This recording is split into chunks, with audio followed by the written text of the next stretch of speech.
Today on the bovine, calving questions we've all wondered but never knew who to ask.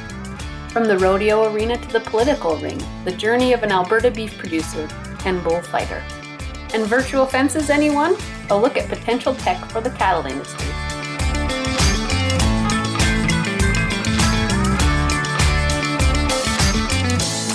Welcome back to the bovine. My name's Deborah Murphy, and I'm the editorial content specialist at Alberta Beef Producers. I'm really excited for today's show and for some of the topics we're going to cover. But as a quick reminder first, the bovine is Alberta Beef Producers' first official podcast. For many of the episodes, we'll use a multi-segment format with the hopes that there will be a little something for everyone. Occasionally, when a topic is more complicated and 14 minutes just won't cut it, or it deserves multiple perspectives, the format will shift to just strictly encompass that topic, and we'll try to make that clear in the episode name and description. We'll also try to offer chapter markers so that if there's a topic that's of particular interest to you, you can skip right to it using your favorite podcast app or through the bovine's website, which is simply podcast.abpdaily.com. Now, if that's the first time you've heard ABP Daily, I'm going to give you a bit of a brief background on that. Last year, Alberta Beef Producers launched a new website and overall communications plan in response to producer requests for better communications. On ABP Daily, we share market reports, research and technology, global affairs, business management, and of course the latest updates from our efforts and initiatives here at ABP. If you've never been, check out our site at abpdaily.com. You can sign up for our newsletters, and might I add that you can save yourself the trouble of bookmarking our site and receive important notifications of breaking news or deadline reminders simply by downloading our app. Yes, we have an app. Now, let's dive into today's show. Hi, I'm Corey Meyer, coming to you live from Acme Meats, and you're listening to The Bovine. Have you ever wondered if cows are intentionally babysitting other cows' calves? Or why in some years it seems that more leave the herd to calve than in other years? Our first guest is a specialist in animal behavior and welfare and professor emeritus at the University of Saskatchewan. On the side, he also has a strong affinity for Speckle Park cattle. Dr. Joe Stookey joined me from his home office for an interview actually in late 2021, but I'm so pleased to share that interview with all of you now as calving season is either underway or in our near future. When we're driving past our field of calving or soon to be calving cows, I think that we all kind of have an idea of what to look for. We look for, the feet that aren't in the right position or a cow that's been calving for a long time. But there are also behaviors that we find interesting, though we may not completely understand them. Can we start at talking about the onset of labor for a soon-to-be mother cow and how her behavior changes? I think it's pretty similar to other species where you start, well, they're not nest builders, that's for sure, but they show a restlessness often.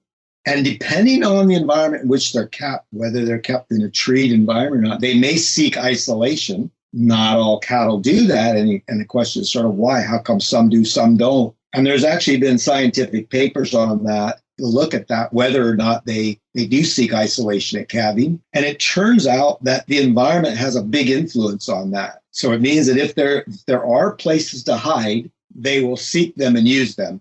If it's sort of a short grass prairie or open grass prairie, then you don't see the isolation attempts, and probably because you get as much protection or anti-predator behavior is good to stay in the herd. And it's true of bison, caribou, and cattle. They've done studies on all of them to ask that question, whether they isolate. And it turns out, yes, maybe they do, depending on the environment. Are those sorts of behaviors, do they start as early as when a first calf in a heifer? Will you see the same behavior as in a mature cow?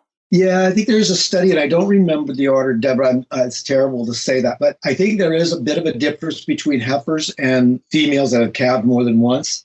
I don't remember the order. I think the older cows are more apt to stay in the herd if they're higher ranking. They don't sort of have to leave. So lower ranking subordinate animals, which is often heifers, tend more to leave the herd and seek isolation. But sometimes you see heifers, you wonder whether they know what's happening. They may not be following all their instincts if they're just feeling sort of the labor so much. But in general, you'll see animals isolate and look for those places to hide. Are there sort of, behaviors? I mentioned some of the things that, we look for from a worry perspective, if we have to intervene, are there behaviors or are there things that we can watch for that maybe we're overlooking as producers right now? Maybe hints at unnecessary stress or calving difficulty, that sort of thing? Calves that are breech, animals that are breech somehow don't cause the contractions at the same, and so you can actually see what looks like an animal stop the labor process if they're breech. They don't maybe push as much. That's the only thing that I'm aware of where you'd see sort of a difference in behavior. I don't think, a head back or say twins coming in the same time. They just struggle. It's just going to take longer if there's problems, right? Those are our cues. If we see an animal starting to calve, then we, give it X amount of time, say 45 minutes to an hour. And if nothing's progressed, then we're going to try to see what the difficulty is. That varies with cows versus heifers. I've seen heifers go a long time and you want to intervene. And in fact, it just takes more to dilate for them. And it takes more, effort, especially if it's a larger calf. Probably to expel a calf for a heifer is harder than a cow.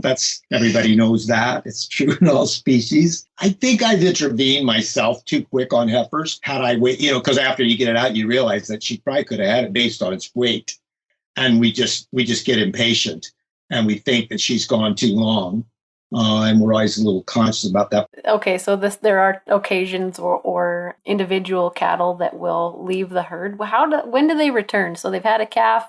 When do they feel comfortable to come back to the herd with that calf? That's a really good question too. And I hate to sound like a broken record. It's based on the environment. It looks like, so calves are what we call hider species. It means that they will hide out when they're young.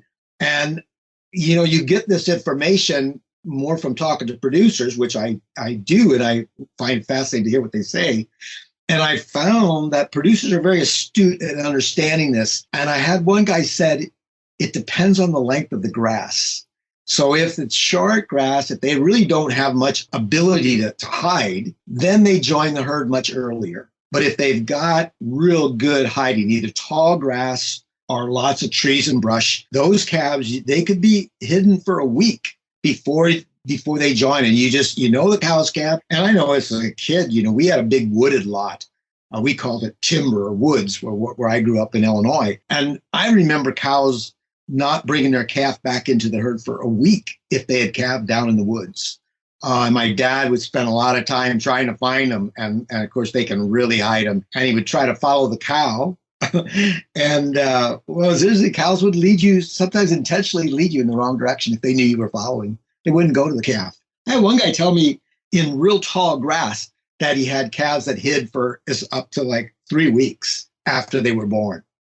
And I thought that was pretty long because I had never experienced that or saw that. So it's definitely environment dependent. There's no doubt they'll hide longer in taller grass with more places to hide. You've drawn some parallels between different mammal species and cows. I think as a mammal species, a lot of parents in our audience might acknowledge the fact that kids can get tiring. And when you're out feeding, often the mother cows go to the food and maybe one or two stay back with a whole handful of calves that they're babysitting. How does that process work? How do they select a babysitter? And do they trade off? What are the dynamics there? There's a really good question that's almost impossible to answer scientifically, to set up a study to investigate that. Because you made a couple assumptions there in your question about how do they decide who stays behind. So you're suggesting that there's conscious efforts going on for this behavior to emerge. We're not really sure. I've been to one conference where somebody presented a paper talking about babysitting behavior, and he had almost left the audience with more questions than when he started, because he said, if you go and investigate this behavior, and he did it on a large Brazilian farm, that's where he collected his data. And so he would take observations, travel around this large area and sort of record the number of calves and cows he saw. And then through that, he would, make this sort of table of how often did he see calves lying out with one cow babysitting. And the answer was he did see it. There's no doubt. But he also saw a lot of times where you could find calves lying together either in a shaded area because it's warm there or in a sunny spot if they're cool, without any cows visually nearby. That the calves obviously couldn't see a cow, and yet there was, 6 to 10 calves comfortable lying down together and just staying there in a thing. But a lot of times he saw cows, and then sometimes you'd see 2 or 3 cows with 10 or 12 calves. That's what he would record in his observations. But he certainly saw the one cow with multiple calves too. And the question is that a conscious effort to do that, or did the cows simply stand up, gradually move away to graze and left behind? And now the question is, did the last cow lying, did she recognize that all the cows were gone and decide to stay because of that? Or if she had gotten up and left, would all the calves have gotten up and left with her? It's really hard to answer all that stuff to know. I mean, there's no doubt we see it. But here's what I think you should keep in mind. I don't know if you drive a car or a truck, a pickup truck, but I would bet that if you bought a new car or a used car, but it's new to you, and let's say, or a vehicle, let's say you bought a new pickup truck and it's blue. All of a sudden, the next few days, the next week, maybe the next month, oh my gosh, all the blue pickup trucks on the road. Now you have to ask yourself, did everybody decide to get a blue pickup truck because I got one? And the answer is no. It's that you just started seeing them. You were aware of the blue pickup truck, and now you started seeing it. That's a long story to get to what I'm saying. But once you're aware of this behavior we call babysitting, all of a sudden you can see it because you're aware. Somebody told you or you saw it before. And so now you're always looking for the situation where there's multiple calves and one cow. But if you're like a scientist and you go out there, you say, well, I did see it, but how many times did I see calves lying by themselves? Turns out you'll see that a lot too. How many times you see 2 or 3 cows lying with calves? You'll see that a lot too. And so it's a real question of whether we're just seeing it because we're sort of aware we gave it a name, or it's a real phenomenon, whether and cows are making conscious decisions to stay behind with all the calves. That's a real tough question to answer. But I will say from my own experience, because I've been very fascinated with whether it exists and what happens and how it emerges.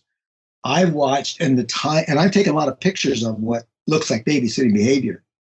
I think in my herd, I often observed the last cow to calve would often be the one staying with the calves. She, and I wondered whether it was just because her calf was newborn or younger, and she was less likely to leave it. And so the fact that she stays with her calf gives this benefit, I guess you'd say, to all the other calves that stayed lying as well, because she's just wanted to stay with her calf a bit longer. I don't know if it's a real thing or not, to be real honest. I mean, we see it, no doubt. I don't know how much conscious effort is being made. I wonder if it might also be impacted by who was at the feed bunk or the feed area the latest the day before and thus is still ruminating on it. I have seen it in pasture situations where you're not bringing supplemental feed. So it might be different, when you're feeding at a bunk or where you're rolling out hay or something like that, where all the cows are coming simultaneously at one time to eat. That might be a better way to observe it and actually see if somebody does stay behind and give up feed that's freshly delivered to stay with the calves. That would be pretty good evidence that it's a conscious effort to stay behind with the calves. Is this one of the reasons that you were led down the behavior in cattle rabbit hole, is that every answer gives you 100 more questions? Oh, well, it's so fascinating. And I got into behavior because of some early experience when I managed a research farm for the University of Illinois. And it was actually a sheep station. But we did a lot of behavior work there because one of our scientists was a behavior. So we assisted and helped. We did nutrition, physiology, reproduction. We did everything, right? All kinds of projects were going on at the station. But the behavior was certainly fascinating. And what was, I guess, additionally good about it was that when we found the answer, we realized that we could take that knowledge and put it to use and increase our productivity or increase our production. And a lot of that was around maternal behavior of the sheep. and whether they isolate. All these questions you're asking about cattle, we actually were digging into with sheep as well. And of course, they have multiple births. So the question of leaving one behind and all that, how do you do it? Do they isolate? And mismothering was an issue, banning one lamb to take the other. So yeah, the answer is I was fascinated with maternal behavior forever. And I'm, I guess, more fascinated with cattle because they're my first love as a species, a farm animal that, and one I enjoy raising and being around has always been beef cattle. So my interest in maternal behavior has just flowed over right into beef cattle so easily. And luckily the university allowed me to keep working in it as long as I was producing doing some work. What a joy to be investigating things that I found fascinating and people let me do it. Well, your enthusiasm and interest in it is contagious, and I appreciate your interview, as always. And I wonder if we can talk to you again in the future about animal behavior. I hope so, yeah. Dr. Stookey, thank you so much for joining us. All right, it was a pleasure. It's good talking to you, Deborah. Take care. Stay healthy. That was Dr. Joe Stookey, Animal Behavior and Welfare Specialist. Up next, how a bullfighter ended up on the outside of the rodeo arena and inside the political arena, and is now Vice Chair of Alberta Beef Producers. Hi, I'm Kira Haynes, recording from Livestock Gentech, and you're listening to ABP's The Bovine. From bullfighting to oil and gas consulting to being elected to the Legislative Assembly of Alberta, our next guest has had a varied professional life both inside and outside of the cattle industry. Joining us now is ABP Vice Chair Jason Hale. Hello, Jason. Hello, how are you? Good. Your life sounds like quite the adventure. First of all, the question I'm sure everyone asks when they find out about the bullfighting, what's the broken bone count at? A couple. Dislocated a shoulder, torn rotator cuff, broke part of vertebrae in my back. Many days now, I wish I would have retired a lot sooner. Yeah, you start to feel it as you age, I'm sure. Where did all of this adventure start? Did you grow up on a cattle ranch? Yeah, my dad actually was a bullfighter for broncs and fought bulls, and my grandpa was a pickup man, and our family just been involved in rodeo for generations. So I just kind of came natural. So that part came natural, but what about the politics side? Politics, I've always been interested in politics. I was in our school, was involved there with our student council. I was the president of the student council in my grade 12 year. And just always been involved and really taken an interest in politics. And just came a point in my life where I decided, heck, I didn't like the way the province was going and thought I could sit back and complain, or could, jump in with both feet and kind of everybody, there was quite a few of us that when we got elected, it was like one of those holy shit moments. Did you find there were any similarities between your two occupations, bullfighting and politics? I actually used to use that in some of my political speeches when I go to functions in the different communities. And I'd say that, I didn't realize what I was doing as a bullfighter and in my previous career as a bullfighter. I wasn't really realizing how it would prepare me for the next step in my life, and that's putting up with a lot of bull. That's fair.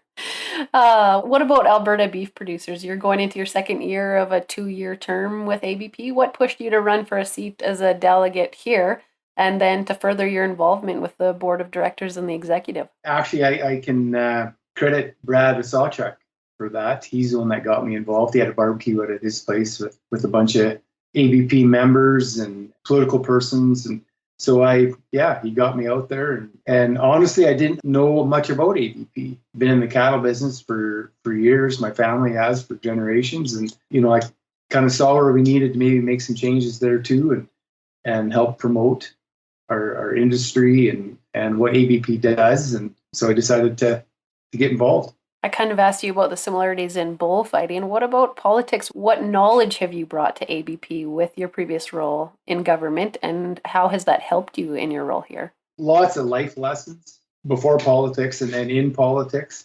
There's a procedure with how to get things done, and ABP is a big lobbyist group. Basically, we work with the government to try to get policy changed or different paths the government is taking. And I really gained a knowledge of how to navigate those paths within the government and kind of what it takes, the inner workings of the government, meeting people, talking to people.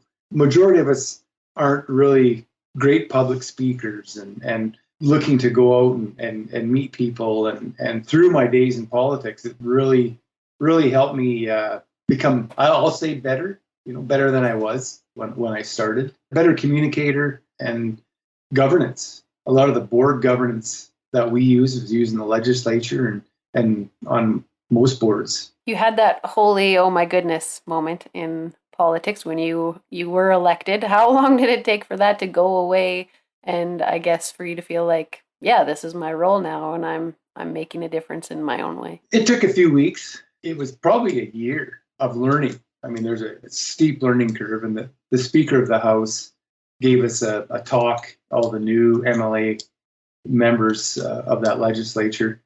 And he said, I've heard it said before, but it's like drinking from a fire hose. That's the way it is. Things come so fast, and you have to learn your role now. And, when you're elected, you're elected to do your job, and you better have it figured out. So, yeah, we had some really good mentors. When you joined ABP, was there a fire hose of sorts here? And if so, how did you kind of get through that first little bit? I think the biggest thing, and most new delegates will attest to it, it's the acronyms. They give us a binder, new orientation binder, and there's like 2 or 3 pages of acronyms. So even some of us are like, whoa, what does that mean? ABP is involved in so many other groups, committees that members sit on, and groups that we work with, and the general public doesn't realize that. They don't know all those other organizations that ABP is involved with. So that was very interesting to me, and sure expanded my respect, I guess, for ABP and the work that ABP has done since its inception. Could you give some examples? Are there any organizations that you've worked with on some files that you've been involved in the last year? Well, yeah, actually, I just the Tier Advisory Committee, where we're helping place delegates and beef producers on different committees. So that's really helped me figure out to understand what organizations ABP is involved with.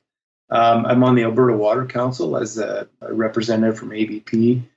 That's huge in our province. They have a lot of policy recommendations for the government. So that's a big opportunity, I think, for myself to help with such an important resource in our province. How are delegates selected for different committees? I mean, with your involvement, you must kind of have an understanding of this now, but I'm sure many are curious as somebody who's interested in coming into ABP as a delegate, like, yeah, I have other interests. Can I be involved in those places as well? Yeah, sure. We actually have a matrix that everybody fills out, kind of your strengths and weaknesses and what you're interested in. So that's kind of our guide.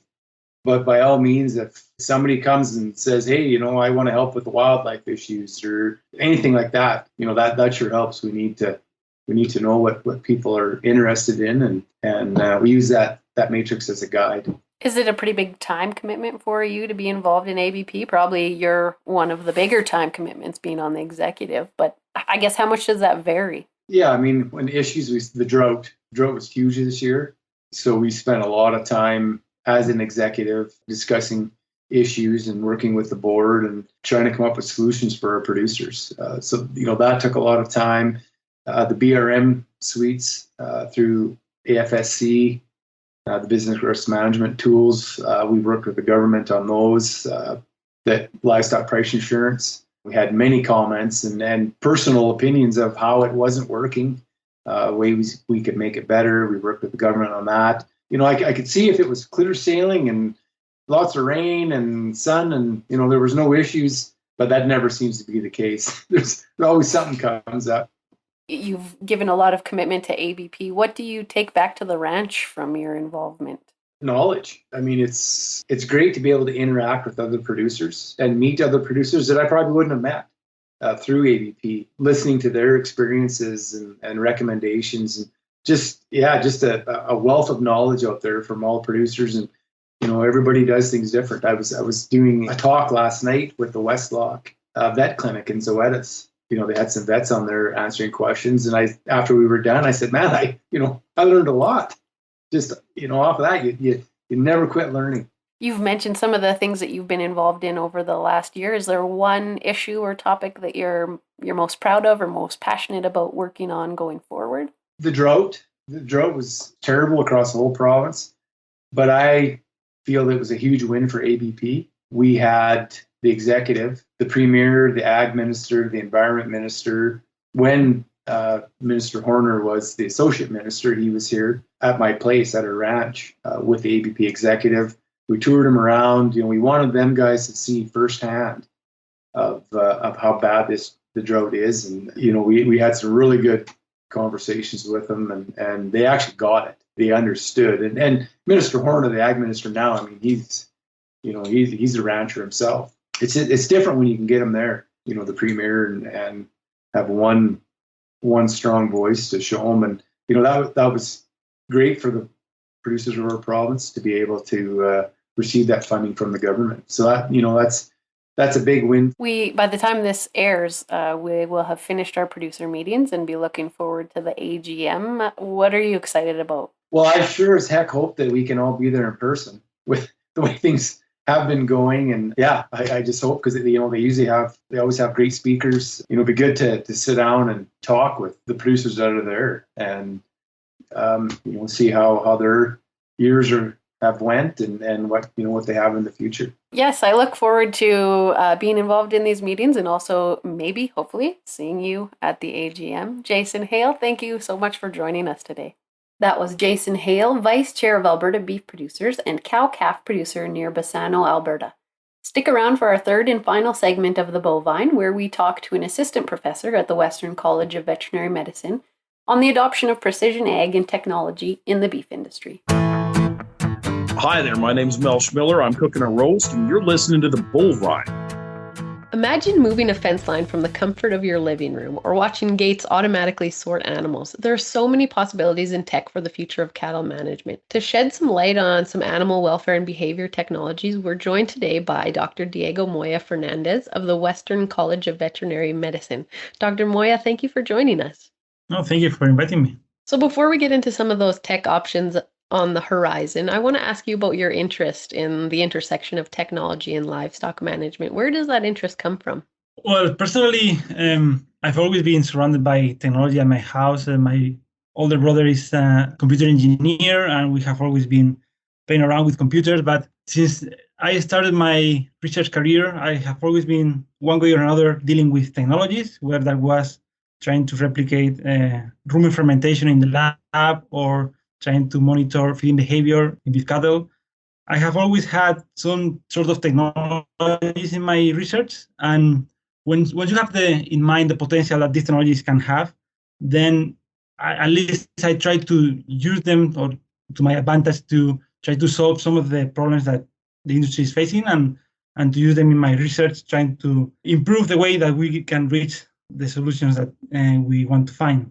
I think that these technologies, traditionally, in my field on trying to assess animal behavior, have always had like these subjective visual observation methodologies. And now with these technologies, I think we can achieve a more objective and accurate way of characterizing animal behavior. You recently gave a presentation to the Campbell Center for the Study of Animal Welfare, and you kind of outlined a vast number of precision ag ideas and options out there. It seems that a lot of these are best suited for research or for the dairy sector, but there are some potential applications in the beef industry. If you had to pick one or two technologies for, cattle producers on the prairies to watch, what would they be and why? I think at this point, most of these technologies are still at a development stage. When we want to translate that use from dairy cattle or other species to the beef farm industry. If I were to highlight some, or the ones that are closer to be applicable or readily used by the beef farmers, would be GPSs probably. And then any technology that could monitor individual animal behavior in confined spaces. I think that for that, accelerometers will be the ones that are closer to achieve some results. But I will also keep in mind the cameras and how cameras can automatically track beef cattle as well.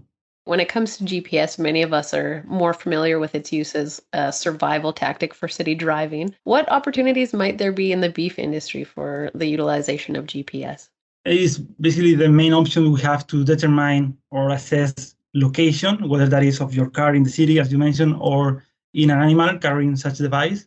In the past, these devices haven't been that useful for, I'm thinking about in the cow-calf operation, when you have the animals in the pasture. The problem that these devices had in the past is that either the battery life wasn't long enough as to keep the animals monitored for a longer period of time. The accuracy wasn't that great as, for example, for me in a research setting to evaluate the exact location of these animals, whether they are actually drinking or not, or they are close to the drinking trough, or whether they are in a specific location in the pasture. So those were the two challenges that this technology had in the past, but in recent years, new technology has been developed, and now these devices can be self-powered with solar panels that they are actually attached to the same device as the animal is wearing that in the collar. They are providing a greater accuracy, so then it begs the question of whether this can be used more efficiently now in a cow-calf operation, let's say, for different purposes, whether that is to keep track of the movement of your animals, if you're interested in pasture management to see where the animals are spending most of the time grazing. You could potentially use these GPSs for virtual fencing as well, as you mentioned in the introduction, and also for some security reasons, if you want to keep track of whether the animals are still in your pasture or if there has been someone stealing your animals, that could be a useful tool for that purpose. Yeah, or finding those ones that just seem to get lost frequently in the bigger Exactly. pasture settings. The virtual fencing has come to Canada in a research setting a little bit. How do you think that that's in the near future for more producers across the prairies? As far as I know, there's no market product still in that sense, as you cannot go to anywhere, a website or anything, and buy such a product, but there are different companies developing this technology, and depending on the scenario that you are dealing with, it might be of interest for you. If you are dealing with cattle having to be moved from one way to another one, or one pasture to another one, that could be useful. In theory, you can from your phone, you can control these fences, which are connected to the GPS, and then if the animal is crossing specific areas that you don't want them to cross, the animal will receive either a sound or an electric shock that will prevent this animal to move any further to that area. So then you can limit the space that the animals are grazing. In a particular scenario, for example, in mob grazing, or if you have to manage different pastures and move animals around, that could be of interest, but always it's going to depend on what is the specific function that you're going to obtain from this technology and whether that actually applies or actually bring some solution to your actual problems. The GPS collars that you've seen are, and especially now with the solar panel technology, are quite cumbersome. Does it take some time for the cows to get used to them?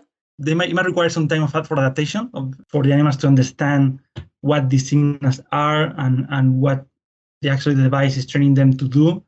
And inevitably, we're going to have some animals that they will never adapt. So you're going to have a percentage of animals that is going to, theoretically, or in the research that has been improving this technology, is not that high, but you always have to take into account these negative sides of the use of these technologies. And as for cost and maintenance, is that a concern too? With any technology, obviously, you have to consider what are the margins that you're working with and what is the expected benefit that you're going to obtain from these technologies. These are not cheap, and most of these technologies are not cheap. If the final solution, if the outcome that you're getting from them is worse in terms of you are saving time, you're saving human labor, or you're saving the expenses of moving fences around, then yeah, certainly make your own economic study and make the decision based on that, because yeah, definitely the price point of these technologies, as they are getting better and battery lives are better and you have bigger memories to save data points, also the price point also keeps either going lower or not as lower as to get them introduced in your farm. So it's something as well to consider for sure. You mentioned also accelerometers and video trackers. Can you, for those of us who these are sort of new words, can you give us a background on what these technologies offer? Yeah, accelerometers basically is the same thing that you have in your phone as when you turn your phone sideways, the image in your screen also changes. That is because it has an accelerometer integrated, which basically captures the movement and the orientation of the device. So the same principle can be applied in an animal. You put that same accelerometer in the head of the animal or in the leg of the animal. You can monitor how much movement there is in that specific part of the body or the specific position of that part of the body. And that is of interest to learn, for example, has been used to understand feeding behavior. If you put the accelerometer in a halter or in an ear tag, you can capture the movement of that head or even the jaw and correlate that to the specific feeding behaviors. Also, there are other products that use accelerometers in the leg, and you can then study the standing and laying behavior of animals, which has been correlated with, for example, after castration, the more they lay down, the more in pain we understand they are. So the principle is to capture movement depending on where these devices are located and to study that movement in the context of different scenarios. So how could a farmer or a rancher or maybe a feedlot owner utilize this technology, and would it change maybe their management practices on an individual level? So for this technology, there are some commercial products available that you can go and buy. You buy these ear tags that have an accelerometer in them, and they can capture the information for up to 24, 48 hours. And then if you know where the animals spend most of the time, you can install an antenna and download this data to have them in your phone almost in real time. And with that, the outcomes that they are providing you is general activity of the animals, where they are walking normal distances or not. Feeding activity, they cannot measure exactly how much they are eating, but they can tell you how much time they spend grazing or eating. So yeah, with that, you get a general idea of the overall behaviors of your animals. And with that, you can correlate that to the health status or their welfare, or whether there's any problem in the feed bank or things like that. It's basically having almost like a new set of eyes on your animals 24/7 as to monitor how they are doing out there, either in the field or in the pens. And is that sort of similar to the video tracker in that you have that extra set of eyes? You know, a lot of people already have video capabilities in their barns and stuff, but what you're talking about is going beyond just seeing the animal, right? Using that same image and use a trained algorithm or a piece of software that can use that image or that video to automatically identify individual animals within the pen, for example, and to also track their behaviors. This technology is still under development, but there are some research saying that it's quite useful in different scenarios.